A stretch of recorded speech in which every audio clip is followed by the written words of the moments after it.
policy recommendations and guidelines for your municipalities in terms of building out stormwater management systems and urban infrastructure to slow rainwater runoff. And it also focuses on storing and directing excess rainwater and pumps to discharge it once floodwaters recede.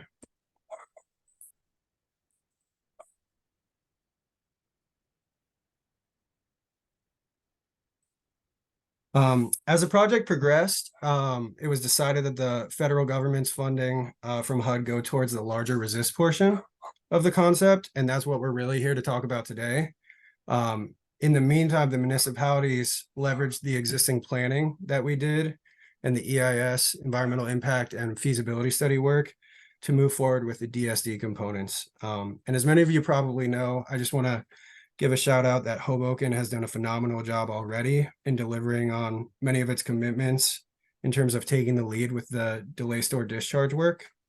And while that was happening, the DEP continued to lead in the design and construction of the resist portion, which again is a multi-purpose flood risk reduction system comprised of flood walls, floodgates, and existing embankments and other soft landscaping, which will protect the region against storm surge during storms similar to Hurricane Sandy. So with that background, I'm just going to take a moment to orient everyone to the project area and give just a little bit more context to the resist concept. So here's the visual of the project area. You can see that it encompasses the entirety of Hoboken, but also includes sort of this northern section of Jersey City here, as well as the southern part of Weehawken up to the northern part of the project area. And it's bounded on the east by the Hudson River. One of the interesting things about this study area that I wanted to highlight is the topography. So here we have a figure showing topography with the gray areas being the lowest topography and the yellow increasing with the red being the highest points in the study area. You can see on the map that the project area has a unique high ground feature here in the red along the western bank of the Hudson River, with the lower areas really being concentrated to the western part of the study area, as well as along the shoreline. In the north up here at Weehawken Cove is a low area. And in the south through Long Slip Canal, we also have one of those lower areas. And this topography is going to be an important thing to remember as we consider how the alignment of the resist structure was chosen, which I'm going to get into in these next slides. So the topography, in terms of translating that into the floodplain, here we have a graphic showing the 100-year floodplain. This is the area of the land in the project area that has a 1% chance of flooding on any given year. Many folks, when they hear the term 100-year floodplain, think that means basically this type of flood will only happen once a century. That's not true. What it really means is that take any given year, you have a 1% chance of getting this level of flooding or greater in that year. And that's the case for every year as we move forward. So as we look at the floodplain and then consider the topography, this high ground here and these low points right here, we can begin to understand how flooding during a surge event occurs in the study area. When it occurs, there are two primary breach points, one in the north through that low area along Weehawken Cove, and one in the south through Long Slip Canal and the New Jersey Transit Yard down at the border of Jersey City and Weehawken.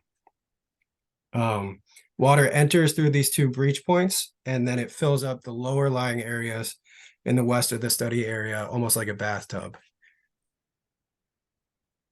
So that is really sort of like the guiding principle behind the general concept of the resist alignment. The point being is that we're effectively aiming to cut off these breach points of a storm surge event and tie the flood wall levee system shown here in pink. So there will be a distinct northern alignment and a distinct southern alignment.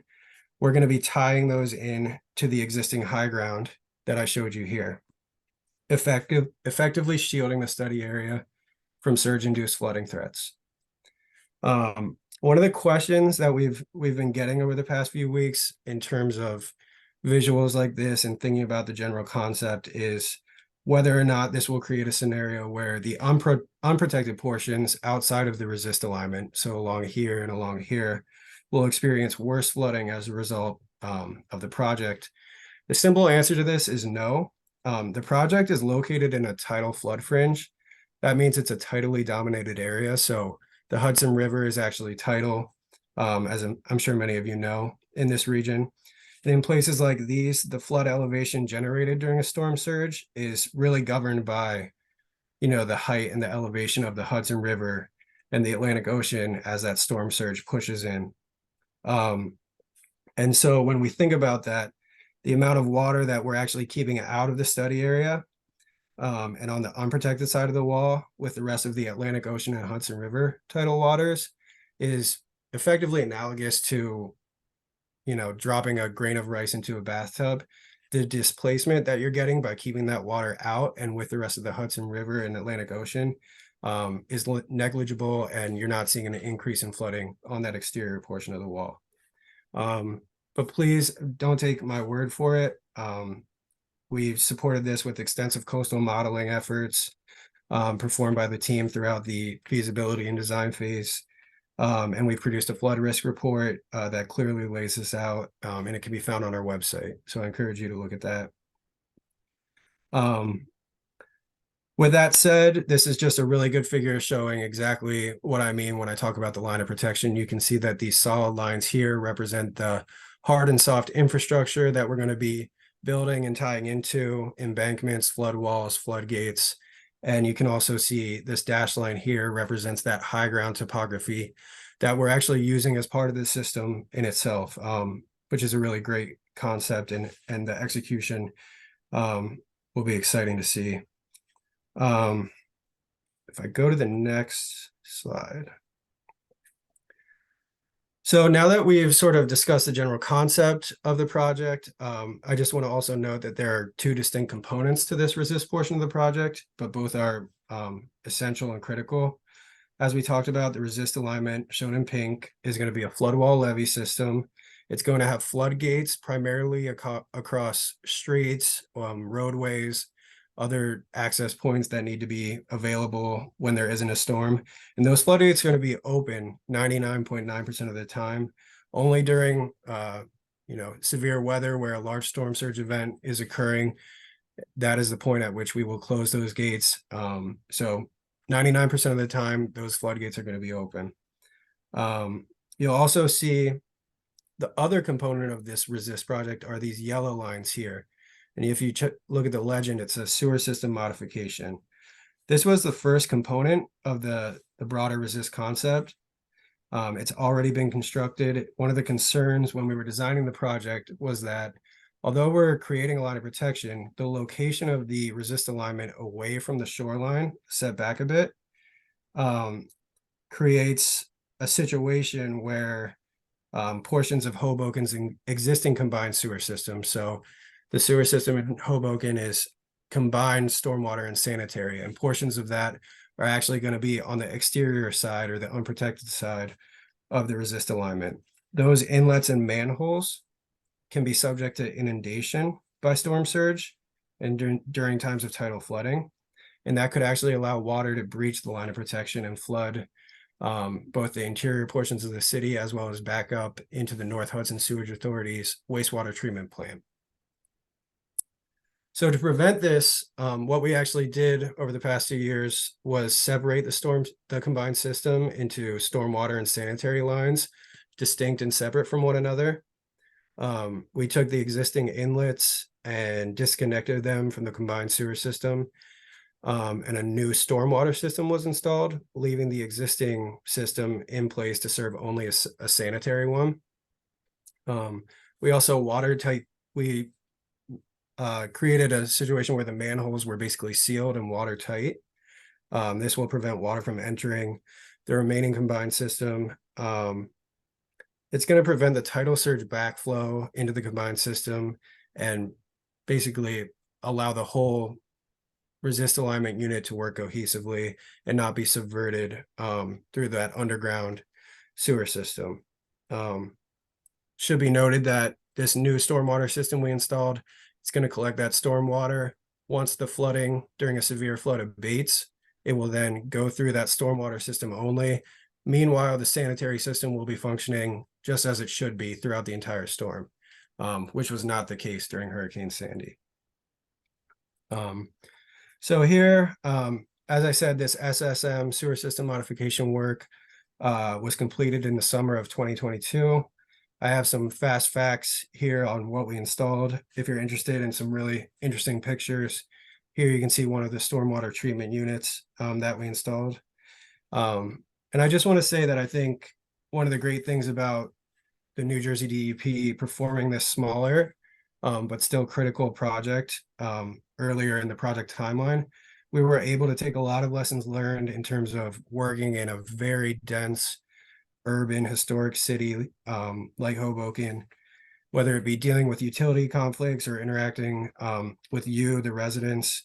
We met often with city leadership, business owners, schools, all of those things to mitigate any potential negative impacts during construction, as can happen. And I think that experience is going to pay dividends as we move into this larger construction phase. So that is sort of the background of what we've done to date, the concept behind the overall project, and why we're here. And with that, I'm actually going to pass it to Christopher Corliss from our construction management firm. And he's going to talk through some of the upcoming resist alignment work and what you can expect to see. As I said, his team is going to be the boots on the ground during construction. And I'm confident they'll do a phenomenal job managing the work. So with that, Chris. All right. Thanks, John. So tonight, we're going to provide a general overview of this project, which will result in achieving greater resiliency against storm surge. I'm going to provide an overview of the major project components with an alignment overview of the south and the north area.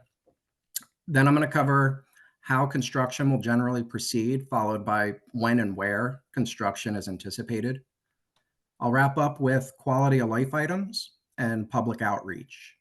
I do want to note that localized meetings and area-specific focused meetings are anticipated for next year as the project progresses. Next slide. Thanks. In general, this project's going to consist of approximate 10,000 linear foot concrete wall with 26 floodgates. These floodgates will vary between swing gates, sliding gates, and stop logs. There will be improvements to Harborside Park and urban amenities integrated into the alignment. And the last three bullets depicted are associated with the substructure supports to help keep the resist structure in place and at the designed proper elevation. Next slide. So there will be two different types of resist structures. One will be the T-wall, which is shown on the left of the slide for higher wall heights, and an I-wall shown on the right for shorter wall sections. Below each wall section is a rendering to help visualize the structure for better height context. Next slide. There's going to be multiple gate types installed as a part of this project. This slide illustrates the various types and examples. The first type on the left of the slide will be a rolling gate. These gates will roll on a track when moved into a closed position. The second type, shown in the middle, is a swing gate, which will be closed. It's kind of swung like a door. And the last type is a stop log, which will be stored nearby and then will be moved and slid into place when needed. Those stop logs are intended for smaller openings of the resist structure. All right, so now I'd like to walk through the resist alignment with you. You'll see two colors, a cyan color that depicts the resist structure and a red color that depicts the various gates that'll be constructed. In addition, there's numbers shown on the slide, which illustrate the approximate wall heights in those various areas. So working left to right of the slide, the resist structure will tie into New Jersey rail embankment and then wrap around the HBLL line, cross Jersey Ave, and then tie back into the New Jersey Transit HBLR embankment.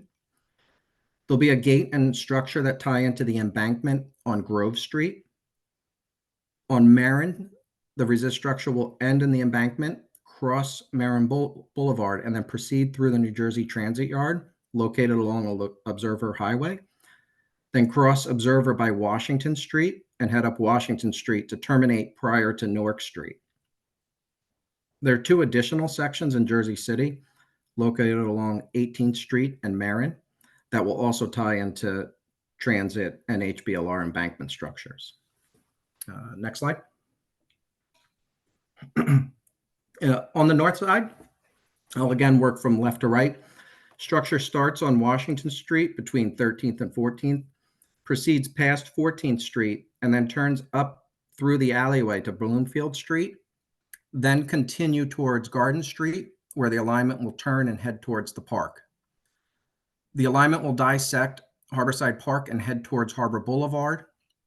Once the alignment crosses Harbor Boulevard, it will go along HBLR, then cross the HBLR tracks and continue across 19th Street. After crossing 19th Street, it runs along HBLR, turns west under the 19th Street parking ramp, ending in a parking area between two buildings near JFK Boulevard East. Next slide. As I mentioned earlier, improvements to Harborside Park will be made as a part of this project. The top illustration shows the existing park area with the expanded park area once the park is complete. The rendering on the bottom area highlights some of the features that will be a part of the improved Harborside Park. The resist structure will underlie the park and creates an elevated section as you go across, as shown by the red dot. Next slide. So now I'd like to walk through kind of the typical construction sequence as this project progresses. So you may have seen some crews out in the streets performing utility locations and test pit activities. The test pitting is underway and will be occurring over the next couple of months. The purpose of these test pits are to investigate investigative activities to confirm locations of underground utilities prior to the start of construction. They're intended to minimize potential delays and impacts during construction. Next slide. Some of the early construction activities will include installing piles and sheeting. So the left photo is an illustration of the type of equipment being used to install piles, while the right photo illustrates sheeting being installed. These items will ultimately be subsurf features of the resist structure. Next slide. Once the piles and the sheeting is installed, the contractor will excavate and install the foundation for the resist structure. The left photo illustrates an example of rebar, which will then subsequently be filled with concrete. Then the structure stem wall will be installed, and the illustration of an example is on the right. Next slide. After the structure is constructed, then the gate structures will be delivered and installed and put in place. And last, the final steps will be to install the urban amenities, restoring landscaping, plantings, and site restoration. Next slide. All right, so as I mentioned before, the contractor has started and is performing test pits and utility location activities. I'm now going to walk through a general timeline of where the construction sequence is anticipated. The sequence of construction will generally proceed in a linear nature. So the crews installing the piles and the sheeting would be moving in a linear fashion, with crews performing the foundation construction, followed by the wall stem crews, who would then work behind the foundation crews. So in the top image, construction is anticipated to proceed from left to right, and is anticipated to occur in this area in early 2024 through fall of 2024. Then the contractor is anticipating to move to Grove Street approximately summer of 24 into spring of 25. Moving to the bottom, work on and around Marin Street is expected in the fall of 24 to the spring of 25. And work will proceed through the transit yard from the fall of 24 through early 26. At that point, it's anticipated the contractor will be working themselves up Washington Street in 2026. In addition, work on 18th Street in Jersey City is anticipated in early 25 and continuing to summer of 25. Now, I'd like to note, as I walk through these timelines, there may be unforeseen subsurface conditions or situations, unnoticed utilities that might arise during construction. In those situations, work can be stopped at those locations, and then the work can be moved further along the alignment to allow for continued construction progress while we resolve those conflicts. Next slide. In the north area, the contractor is anticipating starting the restructure in Harborside Park early 2024 and starting to work towards Weehawken. The Harborside Park construction is also expected to start in early 2024 and is targeting a substantial completion in 2026. There'll be other construction crews starting in the fall of 24 through the summer of 25, working from 15th and Garden southbound, turning into the alleyway and heading to Bloomfield Street. The last section of work in Hoboken's north area will be the rest of the alleyway on Washington Street, which is anticipated to occur in the spring of 25 to early 26. Now, I do want to note there may be periods where the contractor may revisit locations throughout the duration of the project. And I also want to note that the work will be ongoing concurrently in both the north and the south of the project areas. Next slide. So quality of life impacts will be monitored.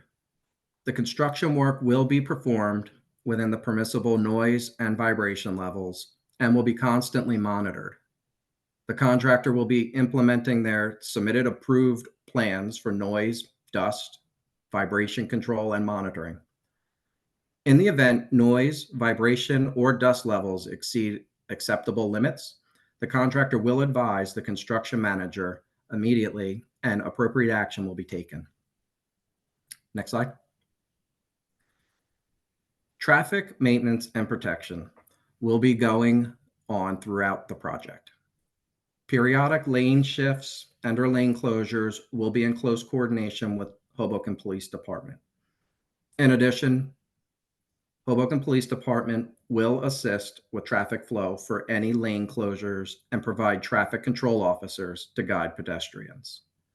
Please note, no parking will be permitted within the work areas during area closures. With that, I would like to discuss public outreach. And with that, I'd like to introduce Isabella Bruschetta regarding public outreach. Isabella, are you able to come off of mute? Let's see.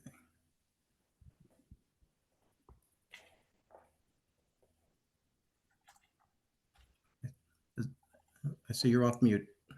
Oh, perfect. I wasn't allowed to do it on my own. Thank you. My name is Isabella Bracheta, and I am the Community Construction Liaison. Nice to meet you all. Here you can find our website and also our weekly communication updates. You can scan it with your phone right now if you wish, and you can sign up for this updates as well or check our website. We also added the links for you, and that's how you can stay informed about the project. There's also my information, my phone number, and my email there. I check this daily and I provide answers to all of your questions in a timely manner. And we also do have Caleb Stratton's contact information here from Hoboken as well.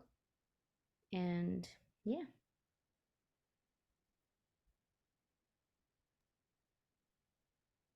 Great.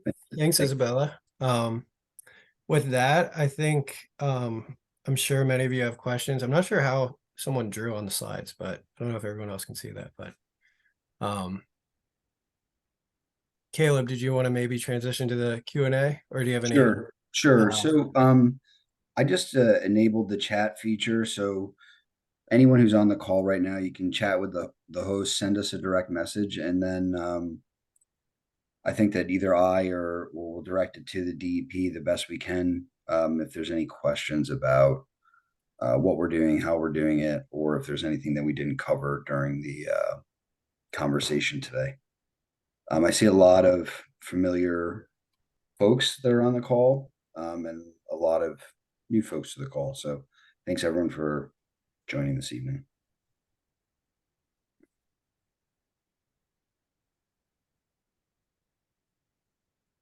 So one of the first questions that I'm seeing is why is the area south of Weegarden Cove to 14th Street and from Washington Street to Riverside been left unprotected? How are the buildings in that area protected against river overflow? John, I think I can handle some of this, but I'm also going to refer to the DEP. So when we were investigating, and if you want to pull up just the alignment slide so that we can talk. Absolutely. You know, there's 3 different reaches in the project area where you can implement a construction project. The first is in water, the second is on the waterfront, and the third is inland. And as you go closer to the water, there are trade-offs that we discussed as a community. One of them being closer to the water means that there's a higher elevation, and there's also limits to access and view sheds of the waterfront. There was a concept development process within the environmental impact statement that looked at 5 different concepts at various reaches. There's actually a number of different design zones, but specifically in the north end, the practice on the waterfront that was discussed with the community was both too high, limited access, and was very expensive in relationship to the project budget. So the alignment location is further inland, which results in a lower alignment elevation, a shorter length of the alignment, and less impacts to what the community discussed as beneficial. And then I think to do the second part of your question, Shervin, the buildings, the typologies, the types of buildings are actually better, newer construction and better constructed to withstand the impacts of flooding. But those buildings will have the same level of flood risk that preceded this project. And I think that John mentioned it before, but if you have follow-up questions, my email is cstratton@hobokennj.gov. So the next question we got, looks like the long slip canal will remain open. I thought the original plan was to fill it. So I think the long slip canal is still getting filled. And John, I don't know if you have. Yeah, that's accurate. It is still being filled under a separate project, not run by DEP. And to be clear, when we did all of our coastal modeling and things like that, it was modeled with also information concerning like their plans to fill the long slip canal. So that was not forgotten in terms of our modeling approach. Okay. So then one of the next questions, please explain where the water from the Sandy surge would have gone if the structure had been in place in 2012.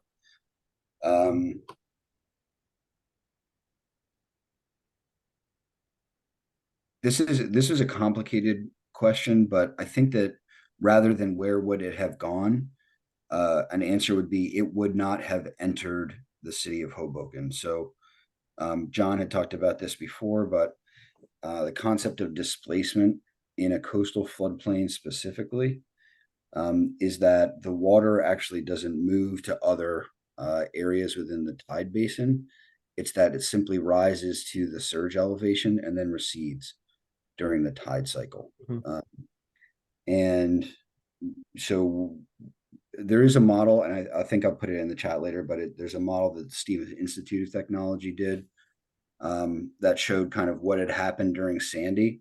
And then in the flood risk report that John referenced, it shows what would occur in this project area with this alignment in place.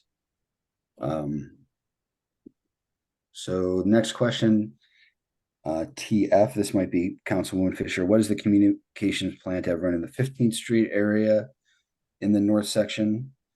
John, do you guys want to answer that? And I'll just add on what my expectation is from this team.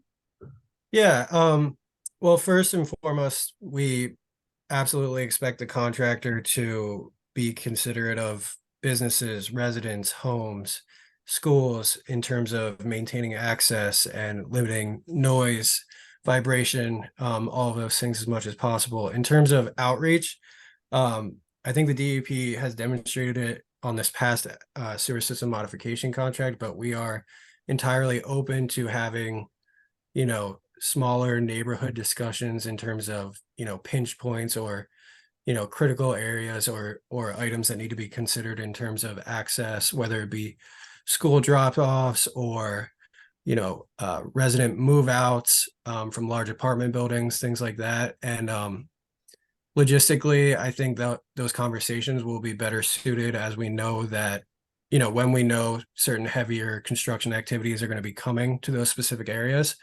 But we will absolutely be keeping the public informed as we progress, and we're open to discussions with local leaders, local officials, and average residents in terms of their concerns for specific areas.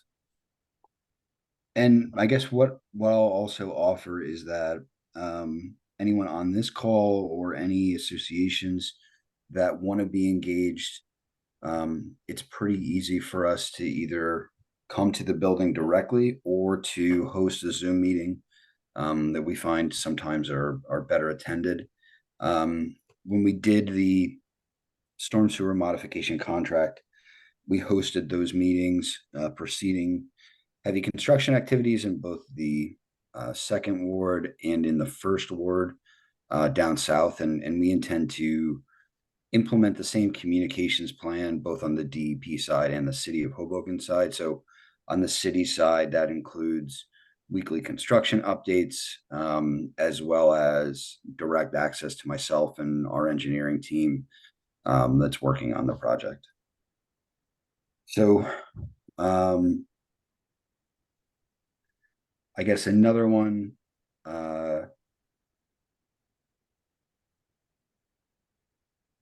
is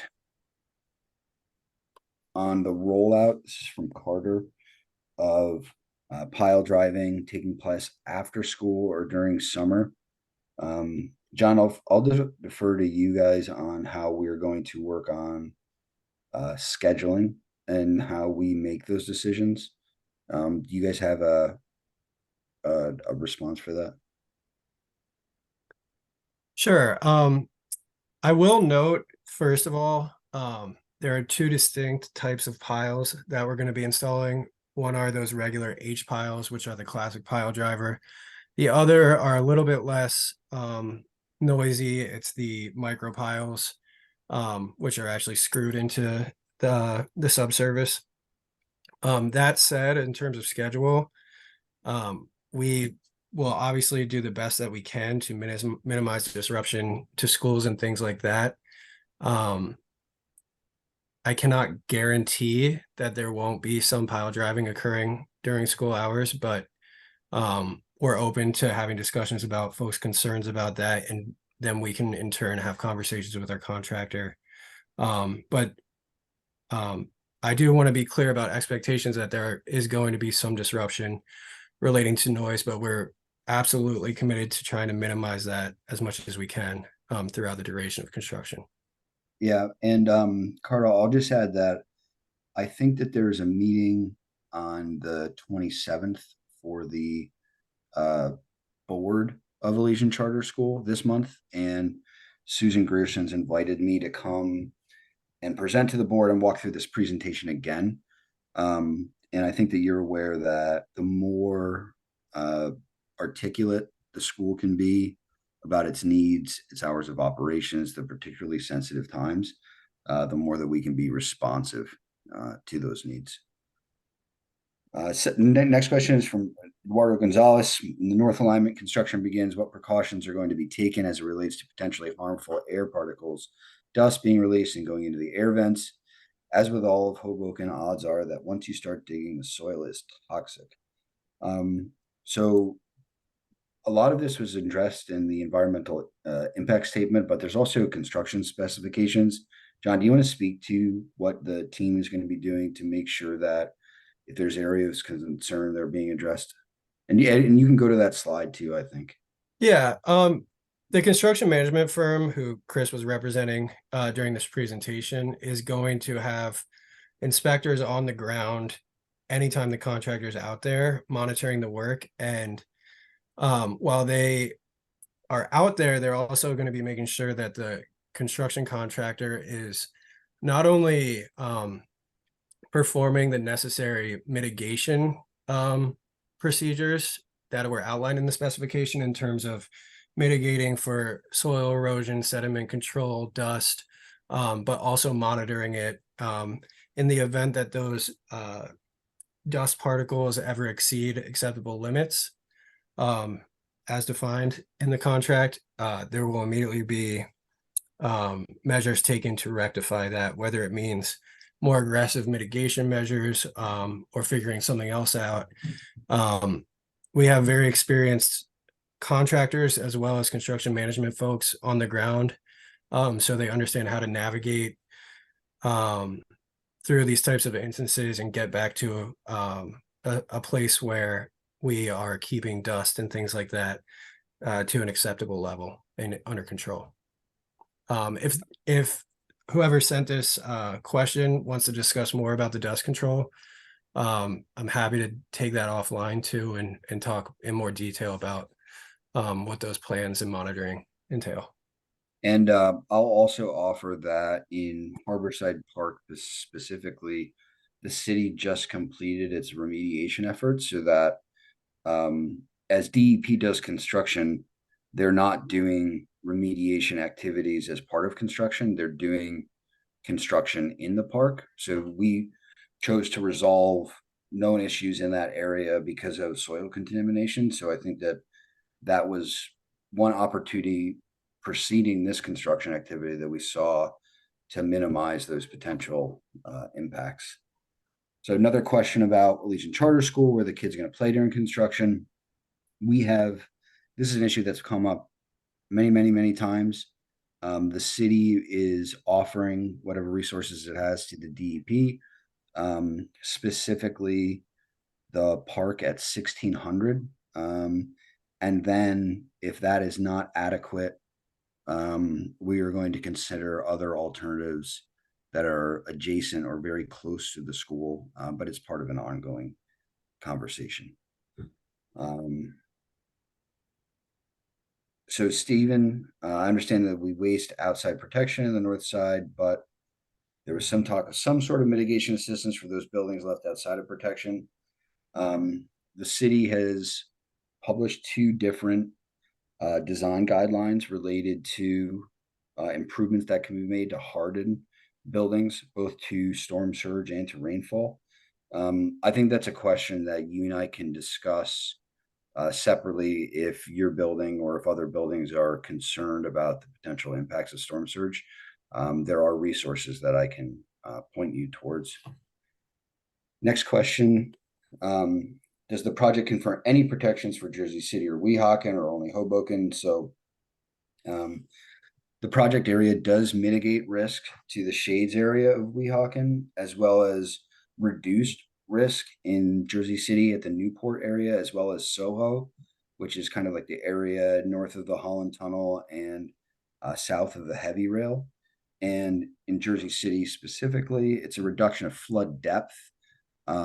Jersey City is actually vulnerable to storm surge flooding because of how low-lying Hoboken is.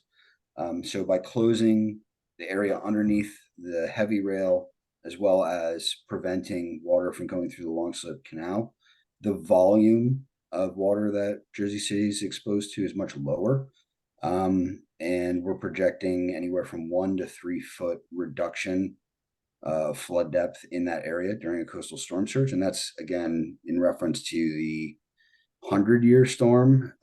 The actual benefits to Jersey City may be greater for less severe storm events. And in Weehawken, the Shades area is protected from, or has risk reduction, but will most likely be removed from the coastal floodplain areas north of 19th Street and adjacent to the Palisades.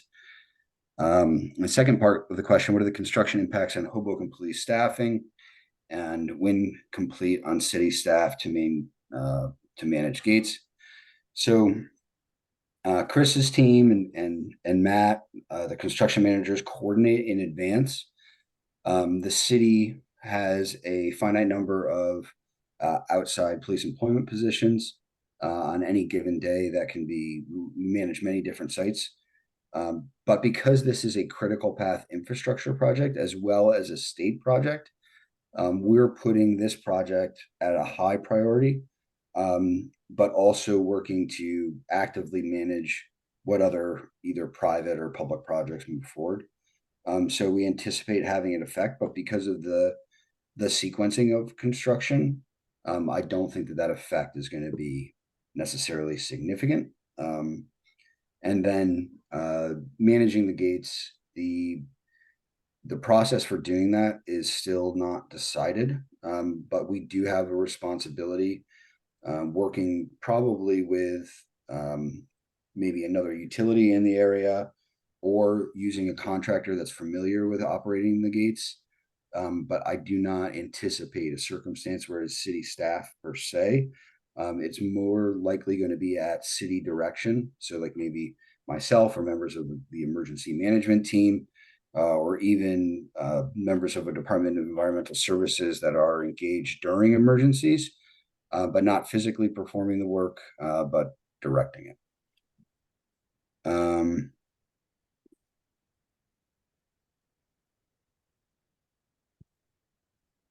Next question is from Gene. Originally, we were told that our building 1500 Garden Street was not going to be protected by this RBD design. Mayor Don Zimmer talked to our building about getting our own protection. Was that never included in these plans? I think that we talked about this before, but if you want to reach out to me, I have ideas and I think resources that can be applied to those buildings that are not directly related to this project. But that's correct that the 1500 Garter building will be seaward of the levee that's going to be constructed in Harborside Park. Next question is from Dean. There were many meetings concerning the final aesthetic design of the structure. Public input included selections for decorative landscape elements to enhance the look of the wall, including painters, benches, and wall finishes. When will we be able to see the final design of the individual wall segments to confirm the landscape and aesthetic elements were incorporated in the design? Thank you, Dean Marchetto.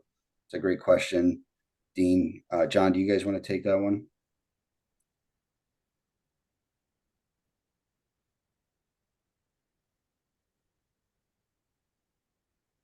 Hey, Caleb, can you hear me? I can now. Hi, so I don't believe that we have like specific renderings for every section of the resist structure, but that said, if there's specific places that Dean's interested in, I can consult the specs and the plans and confirm exactly what aesthetic treatments were made final for those areas. Or otherwise, I'd be happy to share some of the renderings that are you know, indicative of a majority of the alignment in certain areas. You know, they may not be for every area, but they could represent a typical what you would see. And I think that when we do those direct building outreaches, that's a time we can go through the information that we have and then take feedback on the programming that's going to occur in in those specific block areas like Alleyway West.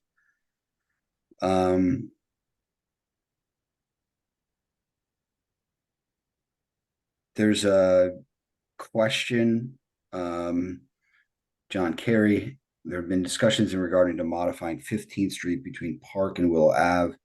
This may help to facilitate two-way traffic, as the whole 15th Street, which is two-way, with the exception of the single block with signage and traffic light modification. This might help facilitate construction, bus routes, traffic during the RBD work. I think that temporary modifications are on the table to make sure that we have circulation. Long term, I think that traffic on 15th Street between Garden and Park is the actual alignment of the travel lanes is not going to change as part of this project. But I'm happy to have it, John. I'm happy to have a conversation with you if you have any suggestions about improvements that can be made in those areas. There's a big overlap in this project between transportation and circulation, as well as the actual alignment implementation. So we're definitely open to suggestions. Couple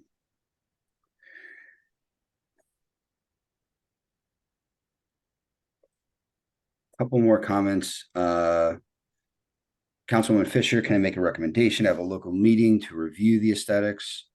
Yeah, I think that we can do that. I think that as part of the outreach for this project, we kind of, in my conversation with the DEP for this evening, the city had requested to do more of a general overview that was specific to construction and alignment. But I think that focusing on what this is going to look like as we progress through construction is productive. John, do you have anything else you want to add to that? No, we are absolutely open to that. Next question, has any study been conducted on estimated costs for annual operations and maintenance of the system? The answer to that is yes. The estimates are probably 2 years old now, John. Maybe. Yeah, they are. It's a conversation that we're going to have publicly as we get more certain about the delivery of the project, and as we have more specifics on actually how the project will be operated. Right now, it's a high level estimate. The estimate that was shared with the city council and was part of the operations and maintenance agreement exceeded $1 million a year. And the information that I have about insurance is that the city of Hoboken, through the National Flood Insurance Program, pays in excess of $8 million a year. This is distributed across individual property owners. And if those property owners are removed from the coastal floodplain by many more orders of magnitude, maybe more than 75%, perhaps even 100%, those costs will be reduced. So I think that there is a insurance cost savings because of this project that can be applied to finance the maintenance of the project. And that's one of the known areas of concern that we continue to work through as we try to build out this project. Ed Fisher, what is being done to coordinate northern alignment construction with other construction projects being done at 15th and Park and 15th and Will? So I'll say on the city side that we have met with the DEP, both our engineering and transportation division, as well as our public safety professionals, as well as I think the DEP has also met with the county engineering to discuss what's going on in these areas. And what I'll say is that we are very cognizant of the constraints in and around 15th Street.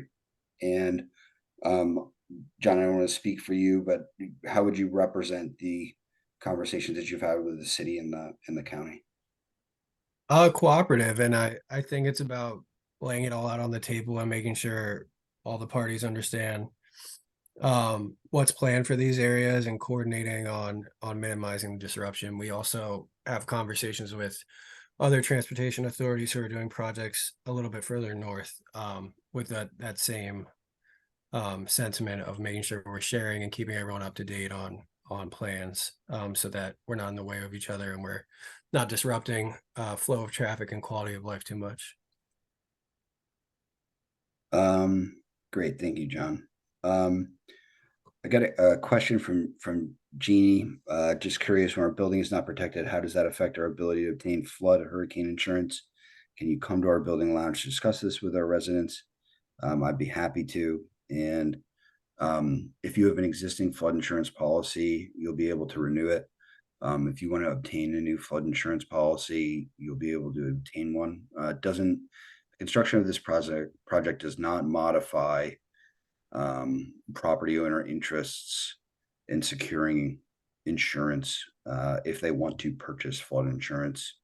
It also doesn't, and we've talked about this twice, but it's not changing the floodplain that is seaward of any of the levee. So there's two standards. One is 44 CFR 65.1, which is mapping of levee systems. And so the DEP, with the consent of the city of Hoboken, has submitted a conditional letter of map revision.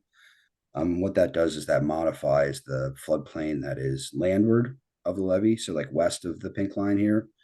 But it does nothing to amend the floodplain that is east of the levee. But I'm happy to come and have a conversation about that. I'm going to do one more question here, then we're going to wrap up. So I'll do two more questions here. So how should we interpret street markings that say elevation of 11 feet, 7 inches at 15th and Garden near parking garage and 9 feet wall height when you presented tonight?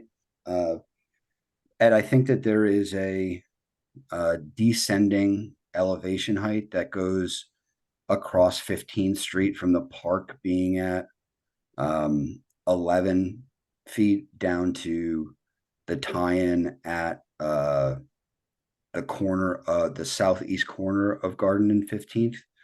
And what might be occurring at that mark out is that the gate is a flat line.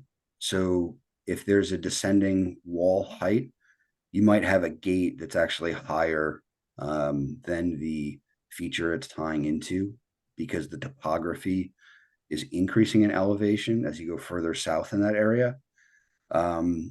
But again, I'd state that John's team has specific elevation heights, and we can provide more detailed information in particular areas of concern.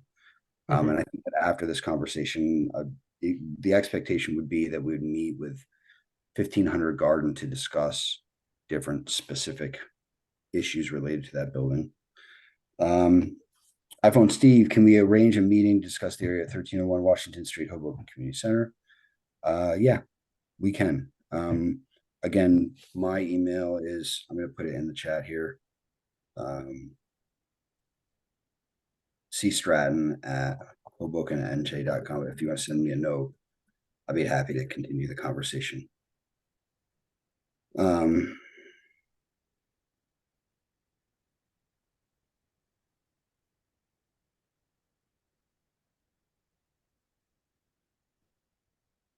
Chris, Adam, did Weehawken submit the reconsideration for floodplain mapping on west of levee and north side of project?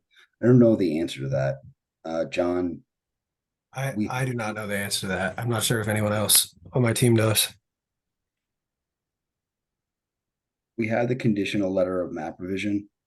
Chris, if you want to send me a note, again, I'd be happy to connect you with the information that we have. All right, I think that that's going to wrap it up. If you guys want to do, go to the DEP website or check out the advisories with the QR code. I, again, really want to thank Dennis and John and the entire DEP team for coming to discuss the project tonight. And then my email, obviously, you can reach out and we can discuss any questions that you have. But this is the first of many meetings that we're going to have while we go through the construction process. It's been 10 years in the making, and we appreciate all of your patience in advance. So thanks everyone for joining. And John, I don't know if you have any closing. No, just thanks for having us. Thanks for inviting us in to your homes, your computers this evening. And I'm sure we'll be in touch as we progress through the project. Excited to protect this community. Right Thank you. on. Thanks, John. Thanks, Dennis. Thanks, team. Talk to you all soon.